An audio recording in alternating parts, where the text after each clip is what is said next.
नमस्कार। आज कहानी गोल्ड में सुनिए अनिल प्रभा कुमार जी की लिखी कहानी बस 5 मिनट। वह नाच रही थी, देह जैसे तुलिका, मंच के कैनवास पर कलाकृति उकेरती हुई। देह यष्टि की भंगिमाएं, हाथों की मुद्राएं और आंखों के भाव सब रंग भर रहे थे कल्पना के सुंदर चित्र में। थिरकती जा रही थी वह, पांव जैसे रंगों के कटोरों को हल्का सा टोहका लगाकर वातावरण में जादुई सा इंद्रधनुष रचते। दर्शकों को वह देख नहीं पाती, उन पर अंधेरा और उस पर छेड़खानी करता उजाले का गोला। वह आत्मलीन सी नाचती रही, देह आत्मा सब एक। दर्शक भी बंधे थे, मंत्रबिद्ध या नृत्यबिद्ध, शायद सौंदर्यबिद्ध। समय कहीं बहक गया। होश आया तब जब दोनों हाथ जोड़ वह अभिवादन के लिए झुकी। तालियों की गड़गड़ाहट। वह भीगती रही उस पल में जो उसका था। पर्दा गिर गया, तालियां बजती रहीं। वह धीरे से ग्रीन रूम की ओर बढ़ी। कोने में वह खड़ा था, टकटकी लगाकर उसे देखता, मुस्कुराता हुआ। वह भी मुस्कुरा दी। युवक ने लपक कर हाथ में पकड़े फूल उसकी ओर बढ़ा दिए। वह रुक गई, फूल लेकर आंखें उठाई।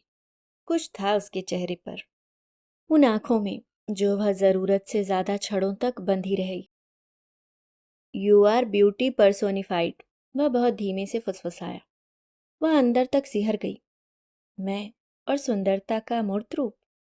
थैंक यू कहकर वह जल्दी से आगे बढ़ने लगी। पांव हिल नहीं पाए। वह उसके इतने पास खड़ा था कि वह भीतर तक एक कोमल उष्णता से भर गई। एक मीठा गुनगुना सा एहसास। वह पूरी तरह उसमें भीगी भी न थी कि वह पला ही गया, जो नींद से चेतना में आने के बीच आता है। वह उसे पकड़े रखना चाहती थी, पर वह सुख बहुत कोमलता से उसका हाथ छुड़ाकर खिसक गया। उसने धीरे से आंखें खोली। थोड़ी देर पहले देखे सपने की मादकता अभी भी उस पर छाई थी। सपने में सब कुछ पहले जैसा ही था। कोई नहीं छीन सकता मुझसे यह सपने देखने का सुख, उसने अपने आप से कहा। बंद कमरे के बाहर की आवाजों को उसने बिल्कुल अनसुना कर दिया। चुपचाप लेटी रही। बाहर के दरवाजे की जोर से बंद होने की आवाज आई। सब चले गए। सूनापन सेंध लगाकर उसके भीतर तक आ गया। वह लगातार छत की ओर घूरती रही। उठना क्यों जरूरी है, इस सवाल का जवाब उसे नहीं मालूम। असल में उसे किसी भी सवाल का जवाब नहीं मालूम। हो भी तो क्या कर लेगी, नकार ही देगी ना। यह दिमाग क्यों चलता रहता है इतना निरंतर। क्यों आई थी वह यहाँ इस देश में, पढ़ने ना शादी करने। मामा के सुझाव पर स्टूडेंट वीजा की आड़ लेकर दाखिला तो हो ही गया था, पर क्या पढ़ पाई? नहीं ना। क्यों? लपटें धुआं कालिख और घटा टोप अंधेरा। उसकी सांसें रुकने लगी। घबराकर उसने लिहाफ अपने ऊपर से फेंक दिया। आंखों के आगे ठहर गई अपनी ही दो ठूंठ सी बाहें, हाथों की जगह पर दो बेडौल से टुंड मुंड। वह देखती रही उन बाहों को जिन पर कलाई भर चूड़ियां पहनने के उसने सपने देखे। हथेलियां जहां मेहंदी रचाने जैसा कोई चोचला नहीं हुआ, पर उसके कत्थई बदसूरत धब्बे फैल गए उसकी सारी चमड़ी पर। उसके अंदर कुछ हल्का हल्का सा कांपने लगा। वह पहचानती है इस कंपन को। अगर इसे नहीं रोका तो यह भूकंप बन जाएगा, धराशायी कर देगा उसको। हर सोच को उसने परे धकेल दिया। उठना चाहा पर शक्ति नहीं थी। उठ, उठ रे मना, उठ। वह अपने को ही पुचकारने लगी। इतना आसान नहीं था उठ। पहले करवट ली, एक टांग नीचे सरकाई, फिर दूसरी। दोनों पैर कारपेट पर रखकर वह धीरे से बैठ गई। वही पहचाने दर्द की लहर। हाथों से पलंग की पाटी को पकड़ा। मन में कहा, चलो दर्द, हम तुम दोस्ती कर लेते हैं। धीरे से उठी और डगमगाती हुई बाथरूम की ओर बढ़ी। आईने से आंखें चुराती रही। मुंह पर पानी के छींटे मारे। तौलिए से मुंह पोंछते हुए चेहरा ढके रख। धीरे धीरे तौलिया सरकाया तो निगाह शीशे पर पड़ गई। वह सहमी पर देखती रही। कौन है यह? मैं तो नहीं। 5 साल हो गए इस चेहरे को देखते हुए, फिर भी इससे पहचान नहीं बिठा पाती। 6 महीने तक कोमा में रही। डॉक्टरों ने दिन रात उसको बचाने की कोशिश की थी। बर्न एंड ट्रॉमा यूनिट की नर्स एलिस ने ही सब बातें बताई। तू बच कैसे गई, यही एक चमत्कार है। जब तेरी अधजली देह को बर्न यूनिट में लाए तो तू तब भी सांस ले रही थी। तेरे नाक और होठ जले कोयलों जैसे मेरे ही हाथों में झरे थे। हमें उम्मीद नहीं थी कि तू बच पाएगी, पर हमने उम्मीद नहीं छोड़ी। We were hoping against hope. वह सोचती है कि उसकी जिंदगी यही है, जब कुछ भी बचने की उम्मीद न हो तब उसके विरुद्ध उम्मीद जीने की। सर्जरी की कभी न खत्म होने वाली श्रृंखला। शल्य चिकित्सकों की जंग चल रही थी जिंदगी को बचा ले जाने की। आखिरी सांस तक भाग्य को धता देने की जिद। कहीं इन सबको भीतर ही भीतर आंच देती रही होगी शायद उसकी अपनी ही अदम्य जिजीविषा। सोचती है सती के अंग जहां जहां गिरे वहां मंदिर बन गए। जहां मुझ जैसी जली गिरी वहां कहीं किसी के दिल में सुराख तक नहीं हुआ। सब ध्वंसी हुआ, बना कुछ नहीं। मंदिर तब बनते हैं, सती का दाह तब पूजनीय होता है जब कोई शिव उस दाह को अपने कंधों पर उठाए, सृष्टि में डोलता है। कोई है शिव मेरे पास। सोना की आंखें अतीत की गली में भटक कर अंधी हो जाती हैं। तुम लौटकर वापस चली जाओ, कैसे कहा था उसने। वह अपने उस 1 महीने पुराने पति का चेहरा ही देखती रह गई थी। क्या यही था मामा का चुना देवता सरीखा लड़का। सब बातें तय हो चुकी थीं, बस उसके अमेरिका पहुंचने की देरी थी और वह छात्रा बनकर आ भी गई। मामा ने ही बॉस्टन में उसकी कोर्ट में शादी के बाद बड़ी सी दावत भी दे दी। वह चली आई न्यूयॉर्क अपने पति के साथ। चाचा ससुर का रियल एस्टेट का धंधा था। वह पुरानी इमारतें खरीदते, ठीक करते, किराए पर चढ़ाते या फिर मुनाफा देखकर बेच डालते। उन्हीं चाचा ससुर का एक पुराना खाली अपार्टमेंट बन गया नवविवाहित का नीड़। वह खुश, उत्साहित और वह खिंचा खिंचा सा। धीरे धीरे सब ठीक हो जाएगा, वह सोचती। उसे इतना विश्वास था अपने ऊपर। सुंदर है वह, तन से और उससे ज्यादा मन से। बांध लेगी उसको, बस थोड़ा समय बीतने दो। समय बीत रहा था।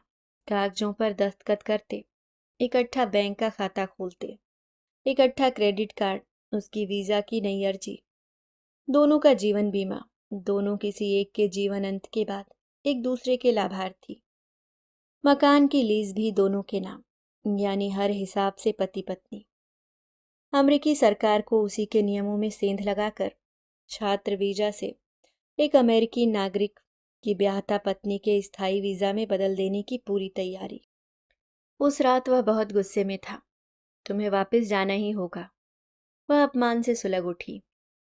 क्यों? क्यों जाऊं मैं? अमेरिकी बाजार से खरीदी हुई कोई चीज नहीं हूं मैं कि जब जी चाहे वापस कर दोगे। तुम्हारे बाबा ने धोखा दिया। वह सख्ते में आवाक। समझौता हुआ था शादी अमेरिका में होगी और वह मेरे घर वालों को दहेज भारत में देंगे। 10 लाख रुपया कहा था। मेरे पिताजी को कुछ नहीं मिला। उसे लगा जैसे धरती को चक्कर आया हो। संभली, पलटकर फुफकारी। क्यों दे मेरे बाबा तुम्हारे पिताजी को? क्योंकि मैं लड़की हूं सिर्फ इसलिए? किस बात में कम हूं तुमसे? बताओ, किस बात में कम हूं जो मेरे बाबा उसका मुआवजा दें? वह बिल्कुल उसके पास आकर उसकी आंखों में नफरत और हिकारत का जहर उड़ेल रही थी। पति ने आंखें झुका ली, थोड़ा असहज हो उठा। यह सरासर धोखा है।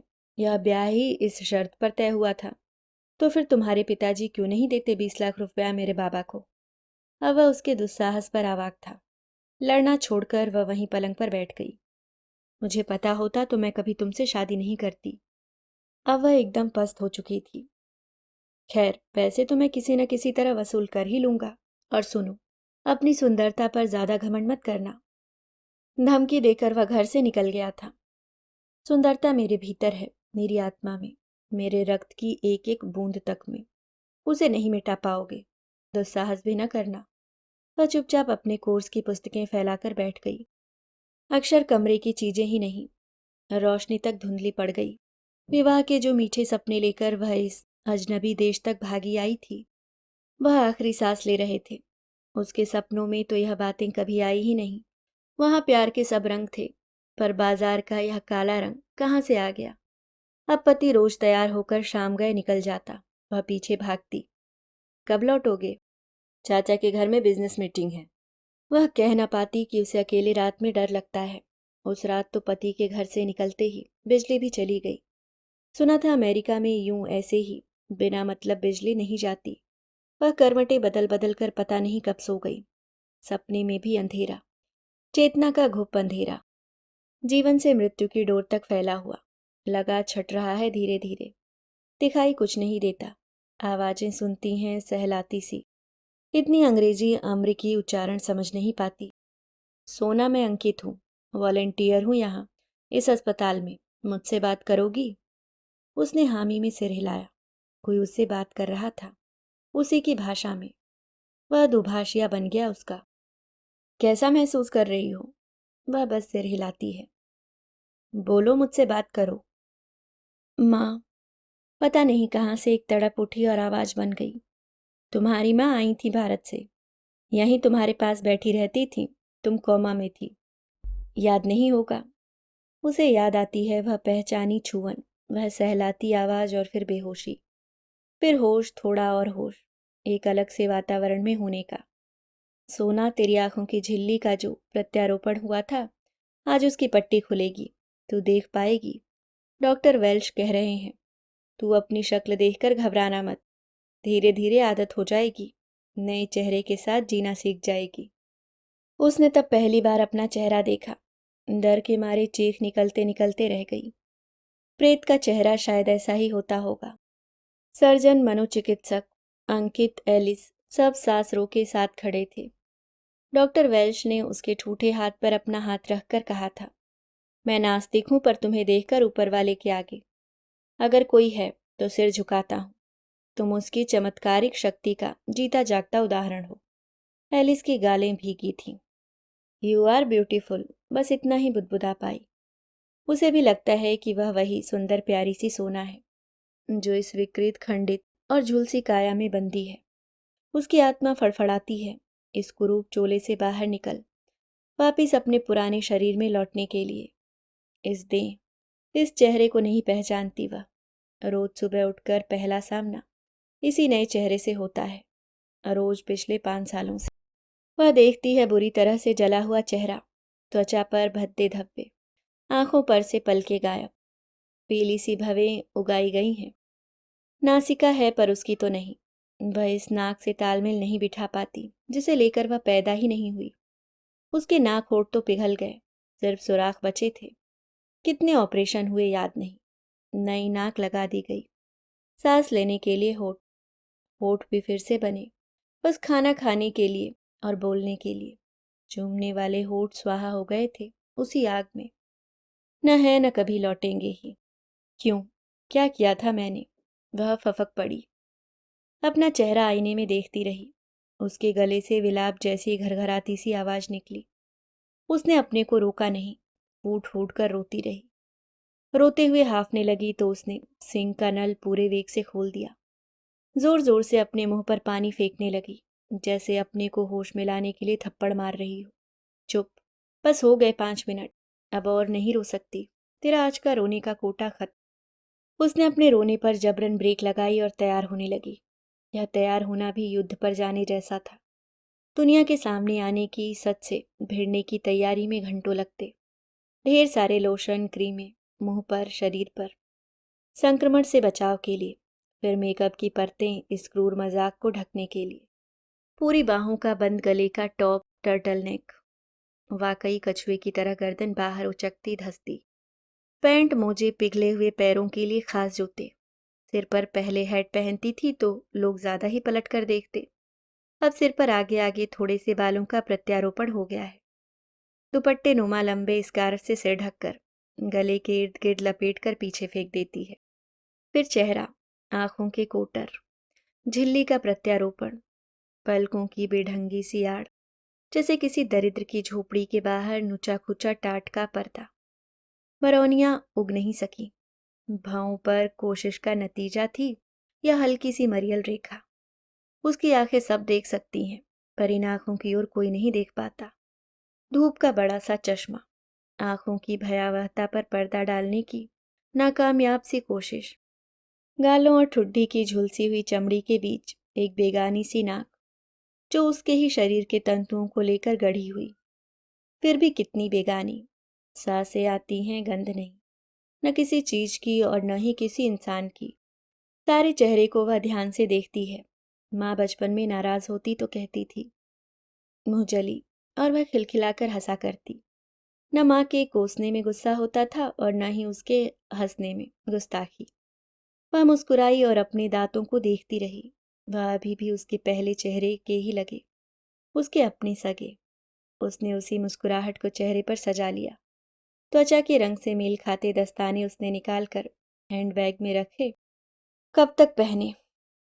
पुनर्स्थापन हो रहा था उसका। हर चीज फिर से सीखनी थी। चलना, बैठना, उठना, दिनचर्या की जरूरतों से जूझना, भग्र अंगों को प्रशिक्षण देना ताकि वह स्वायत्त बन जाए। हर रोज जिंदगी जीना भी एक युद्ध हो सकता है, अब मालूम हो गया। हर रोज एक नया युद्ध, तन का ही नहीं मन का भी। बाबा नहीं रहे। बेटी की बदकिस्मती के लिए अपने को दोषी मानकर खुद भी स्वाहा हो गए। माँ ने ऐसी चुप्पी साधी कि सब कुछ भूल गई, अपने आप को भी। भाई संभालता है उन्हें। उससे बात हुई थी। भाई ने प्यार से समझाया, वहां तेरा इलाज अमेरिकी सरकार मुफ्त कर रही है। कुछ है जो नहीं तेरे पास, तुझे मना कैसे करते? यहाँ क्या करेगी आकर? वह सब समझती है, पर पता नहीं क्यों सब सच होने के बावजूद मन झूठ सुनना चाहता है। सब ठीक हो जाएगा, तेरा घर है, आजा। कोई नहीं कहता। कहाँ रहोगी, क्या करोगी? सामाजिक कार्यकर्ता उससे पूछते। वह शून्य में देखती, देख सकती है इस दुनिया को जो इतनी खूबसूरत है और उसने अभी देखी ही कहाँ है। बाहें पैर अब अपनी जरूरत के मुताबिक चला लेती है। बात कर सकती है, हंस सकती है, कुछ तो कर ही सकती है, कर लेगी। कोई ऐसा काम जो अदृश्य होकर कर सके। समय का एक छोटा सा बुलबुला था जिसमें उसका इंद्रधनुषी संसार संबंध बने थे। फिर आग लग गई उसमें। सब कुछ कहाँ लुप्त हो गया। मामा कभी कभी मिलने आते, सांत्वना देते। वह चाचा भतीजा अपने किए की सजा पा रहे हैं। मेलजोल षड्यंत्र किया था उन्होंने। जानबूझकर उस रात को घर में आग लगाई थी। चाचा को इमारत जलने का भारी मुआवजा मिलता और भतीजे को इस पत्नी से मुक्ति और उसकी जीवन बीमा की भारी रकम। अमेरिका के कानून को उन्होंने मजाक समझने की भूल की। 20 साल तक सलाखों के पीछे सड़ेंगे। फिर मामा खुद ही उसे देखकर सिसक पड़ते। बहुत कम सजा है इनके इस अपराध के मुकाबले। उन्हें हत्या करने के जुर्म की सजा मिलनी चाहिए थी। वह चुप दूर तक चली जाती है। चाह कर भी उस थोड़ी सी देर के लिए कहलाए गए पति के लिए घृणा, प्रतिशोध कुछ नहीं महसूसती। सोचती है, मुझसे उस आदमी की कोई दुश्मनी नहीं थी। हाँ, प्यार किसी और चीज से था, पैसे से। उसकी जगह पर कोई और होती तो भी यही होना था। शायद वह भी नहीं जानता कि इस आग में क्या क्या स्वाहा हो गया। इमारत ही नहीं, सिर्फ वही नहीं, माँ और बाबा ही नहीं, उसकी अस्मिता तक राख हो गई। ढूंढती है वह अपनी पुरानी देह, अपना वही पहले वाला चेहरा, अपनी आज़ादी, अपने सपने। सभी कुछ तो उसकी जिंदगी से झड़ गए उस एक आग में। वह उस आदमी को अपनी यह हालत दिखाना चाहती है एक बार। आ मुझ राख को देख बस। न तू राख कहाँ हुई, तू तो सोना है, तब कर कुंदन बन निखरी है। शमिता दीदी कहती हैं।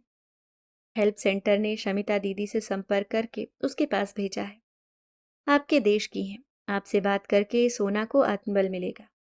वाकई शमिता दीदी कैसे उसकी बाह पर हाथ रख उसे प्रेम से देखते हुए बात करती हैं। वह खुद अपने को आईने में देखने का साहस नहीं कर पाती। और शमिता दीदी, सोना तुझे अच्छा लगता है ना कि तू बच गई? इससे पहले भी उसने कई लोगों की आंखों में यह प्रश्न दूसरी भाषा में पढ़ा है।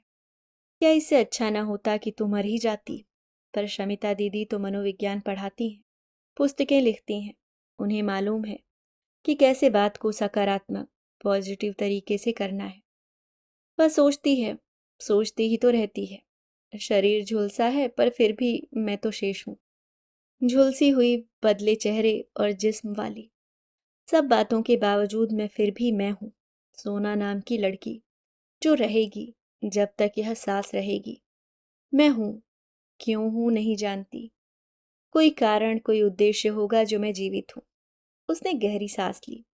फेफड़े में जैसे कोई प्राणवायु भर रही हो। कोई अदृश्य हाथ पकड़कर आगे बढ़ने के लिए। मैं तैयार हूँ, बोली। हाँ दीदी, मैं खुश हूँ जिंदा रहकर। मैंने तो अभी जिंदगी जी ही कहाँ थी।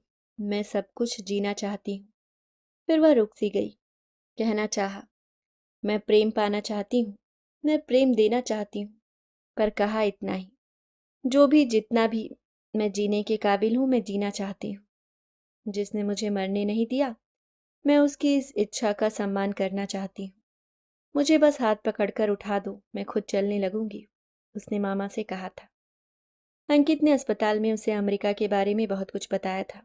उसी के आधार पर उसने हवा में सीढ़ी लगा ली। निर्णय उसका था। मामा को विश्वास नहीं था, फिर भी मान गए। भारतीय बाहुल्य, न्यू जर्सी के एडिसन इलाके में उसको एक कमरे का छोटा सा अपार्टमेंट किराए पर ले दिया। पिछड़ी सी जगह, जहां शायद आरंभिक संघर्ष करते भारतीय आकर रहते थे। एक भी अमेरिकी इस बिल्डिंग कॉम्प्लेक्स में नजर नहीं आया।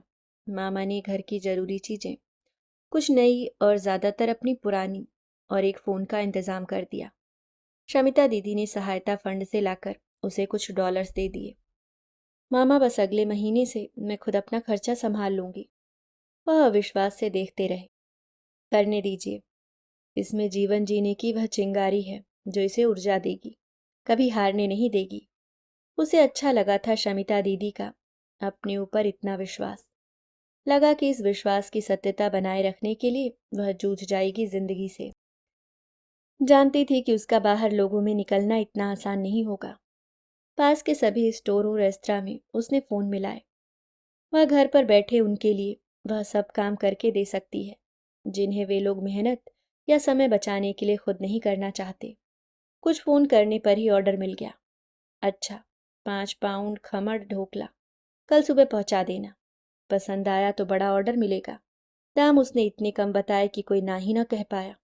अगली सुबह वह 2 घंटों की कवायद के बाद तैयार होकर निकली। 5 मिनट की दूरी पर ही मुख्य बाजार था, देसी दुकानों से भरा। अभी बाजार में आवाज ही नहीं शुरू हुई थी। फिर भी जो लोग थे वे उसे झेपी झेपी सी नजरों से देखते। सोचा भला हो इस मुल्क का, जहां लोगों में इतनी सभ्यता है कि घूर कर दूसरे को असहज नहीं करते। दुकान में दाखिल होते ही जैसे सब कुछ थम गया। वह तैयार थी इसके लिए। पीछे से चलकर एक बुजुर्ग सरदार जी पास आ गए। शायद वही मालिक थे। मैं सोना हूँ, कल आपसे ऑर्डर लिया था, ये रहे समोसे और ढोकला। उसने दोनों चीजें बहुत संभाल कर काउंटर पर रख दी। वह चुपचाप उसके हाथों की ओर देखते रहे। तूने बनाया है? जी। किसी और को नहीं भेज सकती? सोना ने नामे सिर हिलाया। कोई ग्राहक देख लेगा तो शायद यह खाना खरीदने से इनकार कर दे। पहले काम पर ही तेजाब की बूंद गिरी थी उसके दिल पर। पाजी इज्जत से अपने पांव पर खड़ा होने की कोशिश कर रही हूँ। वह रुआसी हो गई। इस बार सरदार जी ने उसे भरपूर नजरें उठाकर देखा। उनके चेहरे पर जमा घटा चलती रही। कोई बात नहीं, तो दुकान खुलते ही पिछले दरवाजे पर आकर दे जाना। उन्होंने उसके हाथ में पैसे पकड़ाए। कल परसों वीकेंड है, बड़ा ऑर्डर चाहिए। 200 समोसे और 4 ट्रे ढोकला की, 100 कचौड़ियाँ। वह लिखती गई। वह कई दिन से देख रही थी। एक बुजुर्ग औरत सामने वाली अपार्टमेंट बिल्डिंग की सीढ़ी पर बैठी रहती है। सुबह जब बाहर निकली तब भी यूं ही सिर झुकाए बैठी थी। उसने सोना की ओर देखा तक नहीं। अब सामान लेकर लौटी तो तब भी यूं ही बैठी थी। सोना ने सामान घर के अंदर रखा। उत्साह पर घबराहट का पसीना आ गया। अकेली कैसे करूंगी यह सब? बाहर निकलकर उस महिला के सामने खड़ी हो गई। महिला ने आंख उठाकर सोना को देखा। दहशत से उसकी आंखें फैल गईं। अम्मा, सोना ने भरसक कोमलता से कहा। मेरी काम में मदद करोगी, कुछ पैसे भी दूंगी। वह बुजुर्ग औरत उठकर खड़ी हो गई, जैसे एकदम उसके साथ चलने को तैयार हो। तुम अपने घर वालों को बता दो कि सामने वाले अपार्टमेंट में जा रही हो। कोई नहीं है। वह बेहद घबराई सी लगी। सोना उसे अपने घर में ले आई। अम्मा, तुम ठीक हो ना? सोना को लगा कहीं कुछ ठीक नहीं। वह औरत सुबकने लगी। सुबकते सुबकते ही बताया कि बेटा बहू के साथ यहाँ रहती है। 2 दिन पहले वह उसे किसी शॉपिंग मॉल के अंदर छोड़ गए, यह कहकर कि 3-4 घंटे बाद उसे ले लेंगे। वे आए ही नहीं। मॉल बंद हो रहा था तभी कोई देसी आदमी पूछते पाछते उसके घर के बाहर छोड़ गया। यहाँ ताला लगा था। पड़ोसी ने बताया कि उनका बेटा सपरिवार या घर छोड़कर कहीं चला गया। तब से वह उसी दरवाजे के बाहर बैठी हैं, किसी को नहीं जानती। अम्मा मैं हूं ना।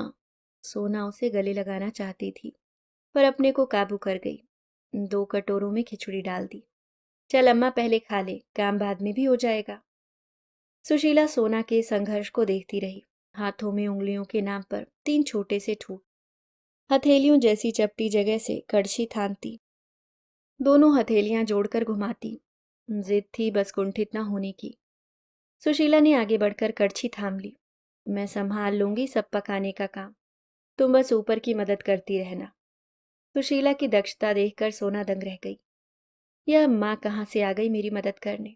बहुत मनुहार से बोली, अम्मा तुम मेरे साथ ही रहो जब तक तुम्हारे बेटे का पता न लग जाए। सुशीला की आंखें डबडबाई। उसने सोना को आंसुओं के पर्दे के पीछे से देखा तो लगा जैसे वह कोई खूबसूरत परी हो। सोना ने एक बड़े रेस्तरां से भी बात कर ली। सब्जियां हम काट देंगे, दही बड़े तलकर पहुंचा देंगे, पनीर बनाने का काम हमारा। कुछ बड़े बर्तन और दूसरी काम की चीजें भी खरीद लाई। एक दिन दरवाजे पर एक युवती खड़ी थी। सुशीला ने ही परिचय करवाया कि यह अंजू है। दीदी मुझे भी खाना बनाना आता है, काम देंगी? सोना देखती रह गई कि कैसे मदद करने के लिए कोई दरवाजे पर आ गया। अंजू ने ही बताया कि वह और उसका पति नए नए अमेरिका आए हैं।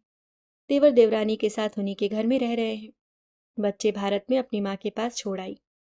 पति रेस्तरां में ऊपर का काम करता है। न मालिक उसे भरपेट खाना देता है और न देवरानी उसको। वह भी अगर कुछ कमा ले तो दोनों एक अलग कमरा लेकर रह ले, सोना की ही तरह। सोना सब ऑर्डर लेती।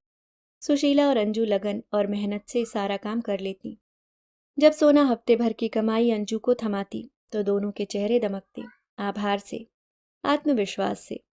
सुशीला पैसे लेने से मना कर देती, कहती जब रहती हूँ यहीं तो क्या करूंगी इनका। अम्मा तुम्हारी अमानत है, जब चाहो ले लेना। सोना एक डिब्बे में उसके हिस्से के पैसे रख देती। सोना काम फैल गया है, जगह बहुत छोटी पड़ती है। अंजू बता रही थी कोने वाला 3 कमरों का फ्लैट खाली है, बड़ी जगह ले ले। सोना ने बड़ा घर भी ले लिया। पुराने अपार्टमेंट में सिर्फ काम होता था। आस पड़ोस की औरतें आती गईं जुड़ती गईं। सोना फोन पर ही ऑर्डर लेती, सामान भी मंगवा लेती। अब सुशीला सब कुछ देख रही थी। सामान पहुंचाने के लिए भी मदद रख ली। सोना पूरी खबर रखती, किसी मंदिर में कोई धार्मिक अनुष्ठान हो या सामाजिक उत्सव, हम पहुंचाएंगे भोजन। बड़े घर में सुशीला के अलावा भी कुछ और महिलाएं रहने लगीं। चंदा जिसका पति शराब पीकर उसे पीटता और घर से धक्का देकर निकाल देता, वह सोना का दरवाजा खटखटाती। सुशीला उसे भी एक तकिया और चादर पकड़ा देती। सोना अपने कमरे में अलग पड़ी रहती, फोन करती या पैसे लेती देती। केटरिंग का काम इन सब ने संभाल लिया था। वह सोचती यह क्या हो रहा है, कहाँ से यह परिवार जुड़ रहा है, बन रहा है और बढ़ रहा है। वह कुछ भी न जानने के छोटे से घेरे से निकलकर अनुभव के इतने बड़े जलते हुए आग के दायरे में कैसे पहुंच गई। वह चंदा के बदन पर प्रताड़ना के निशान देखती है।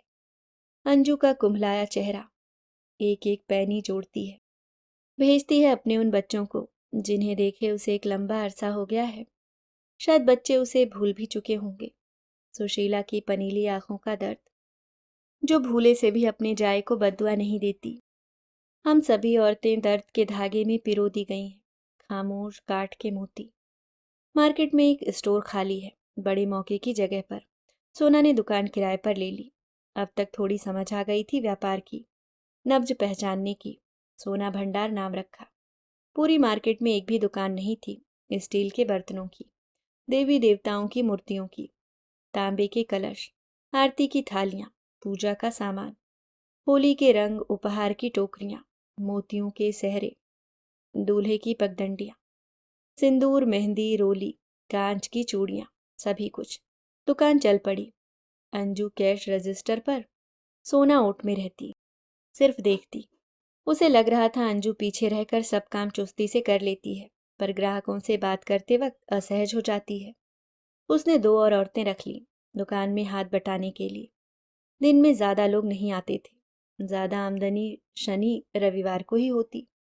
सोना नियमित रूप से डॉलर्स भाई को भेजती, माँ का ख्याल रखने को। पैसों की फरमाइशें बढ़ती जाती। वह चुपचाप पूरा कर देती। सोचती शुक्र है मैं कर सकती हूँ।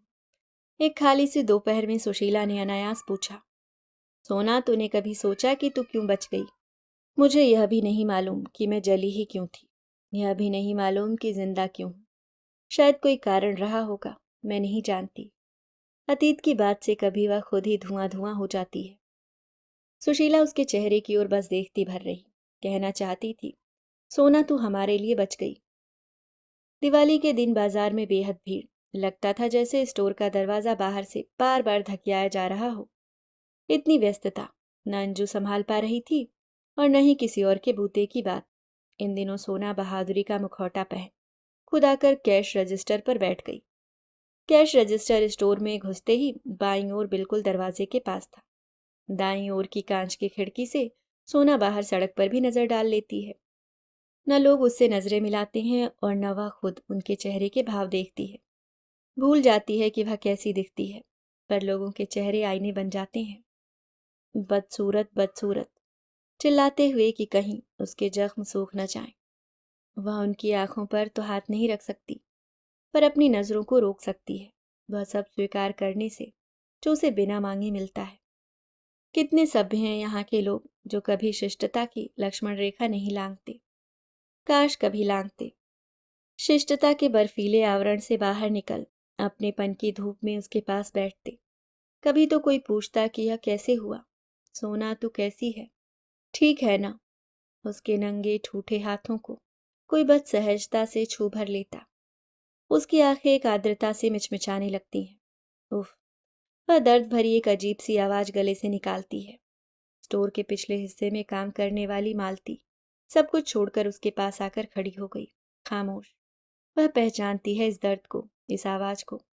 एक दिन उसने हिम्मत करके सोना से पूछ भी लिया था। कभी पिछली बातें याद करके गुस्सा, क्षोभ, प्रतिहिंसा की भावना तुम्हें कुछ नहीं व्यापता? सोना की सोच में बहुत सी बातें तैरती हैं, नाम, परिस्थितियां और कुछ न सही तो किस्मत या बदकिस्मती। आसानी से किसी पर भी दोष की सुई इंगित कर सकती है, पर होगा क्या? भुरभुरी राख पर लौटकर तो वह धंसेगी ही, जो है इस वास्तविकता को झेलने के लिए। जो हो चुका उस जमीन को तो छोड़ना ही होगा। सोना बहुत कुछ अंदर गटकती है। अभी भी उसके पास एक खूबसूरत सी चीज बची है। वह अपने होठ फैलाकर दांत दिखला देती है। Yes please. ग्राहकों की लंबी कतार, ज्यादातर औरतें ही।